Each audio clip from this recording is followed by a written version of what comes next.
ইয়া তোর কত উত্তর এসেছে? তোর কত আসছে? আমার তো 35।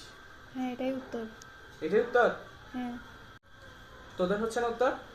না রে, আমারটা হচ্ছে না। অঙ্ক কি করে হবে? অঙ্ক জিনিসটা আগে কি? অঙ্ক হচ্ছে একটা আবেগ, ঠিক আছে? মানে এই অঙ্কটা দেখে আগে আমি বুঝতে হবে যে এই অঙ্কটা হচ্ছে আমি পারবো, মানে এই আত্মবিশ্বাসটা থাকতে হবে, যে বিলিফ এটা আমার মধ্যে থাকতে হবে যে অঙ্কটা আমি পারবো। তো প্রথমে আমাকে অঙ্কটা আগে দেখতে হবে অঙ্কটা আসলে কি বুঝাতে চাইছে, মানে অঙ্কটা কিভাবে শুরু করতে হবে। তো অঙ্কের প্রশ্নের ধরনটা দেখে আমাকে হচ্ছে কি উত্তরটা বের করতে হবে, ঠিক আছে? তো এই যে একটা প্রসেস, স্টেপ বাই স্টেপ এভাবে করে আমাকে অঙ্কটা শুরু করতে হবে, ঠিক আছে? হ্যাঁ, তুই দেখ তাহলে এই 5 নাম্বারটা কি বলতে আরে চাইছে 5 নাম্বার না তো, 6 নাম্বার। এর উত্তর 35। তাহলে 5 নাম্বারটা কত?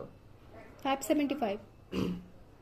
5 নাম্বারটা 35, সরি না, 5 নাম্বারটা 6 নাম্বারটা 35। ও 6 নাম্বারটা 35, হ্যাঁ। 5 নাম্বারটা 575। 575। হুম। আচ্ছা শোন তাহলে, এই যে আমি ইচ্ছা করে তোকে এই ভুলটা বুঝছি। ভাগ, এ ওরা ভাগা তো এখান থেকে। বেরো বেরো বেরো বেরো।